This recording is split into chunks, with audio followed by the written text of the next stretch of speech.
The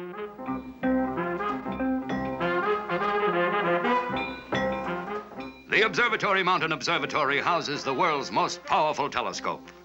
And this is where astronomers were trying to find out if the moon were made of cheese. And if so, what kind? This information was of vital importance to the big cheeses of the dairy industry. Now, who would dream of a crime taking place at such a center of science and learning? Nevertheless, one night, while the astronomers worked, a shadow fell across the light switch and the lights went out. There was a grinding, tearing sound. And when the lights came back on, the giant telescope had vanished. And just when we were about to discover whether the moon was Swiss or cheddar. Ach, du lieber, this is a catastrophe. In cases of this nature, I believe it is customary to call in law officers, coppers. And so Officer Flynn Flanagan was called in. And when he heard the details, he said, Sure, and there's only one person in the whole world who could pull such a job. The fox. And just as sure, there's only one person who can catch the fox. The hunter. And so a hasty call was put in for the hunter. Hello, hello. I say hello. This is the hunter. Have nose, will hunt. What? A telescope. Now, son, I haven't time for games. You can get a new telescope in any good toy store. Oh, now, why don't you take apart a pair of binoculars, and then you'd have two telescopes. Yeah, that's a joke, son. What?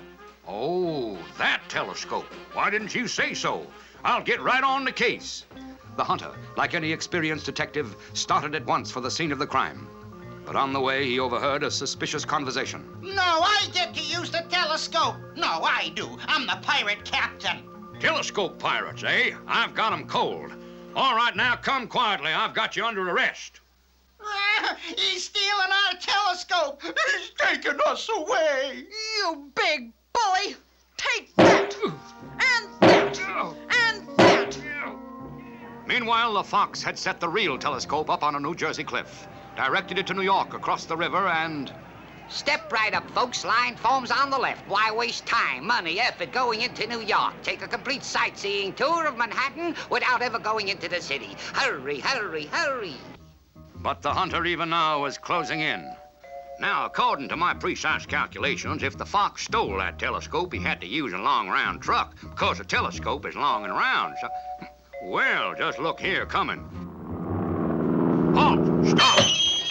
What's in that truck, son? Fuel oil. A likely story. What's this suspicious-looking gadget? Don't turn that, whatever you do. Don't, I say, don't tell me, son. I am the hunter. Have nose, will... But the undaunted hunter never gave up and kept doggedly to the trail. Psst, friend, you look all tuckered out. What you need is a nice sightseeing tour of New York. Well, now that sounds good, son, but I haven't time. I'm on a big case. But that's the beauty of it, pal. No time needed. Takes just a few minutes. 10 cents a minute, 3 minutes for $1. Thank you. Just step right up here. My grannies, that is New York. Now, there's Empire State, Times Square. Well, now, I never. Well, there's old Flynn Flanagan, a friend of mine, just as big as life and coming this way. Uh-oh. So long, pal. Now, no, wait. I want you to meet him. Why, you like him, a real Southern gentleman. South Island, that is. Yeah. Let go, let go. My, but he's grown and getting bigger all the time. Sure, and I might have known it. The fox and the telescope. Hunter, how can we ever repay you? No charge, son. Did it in the interest of science. Officer, who was that brilliant scientist? That, milady, was the hunter.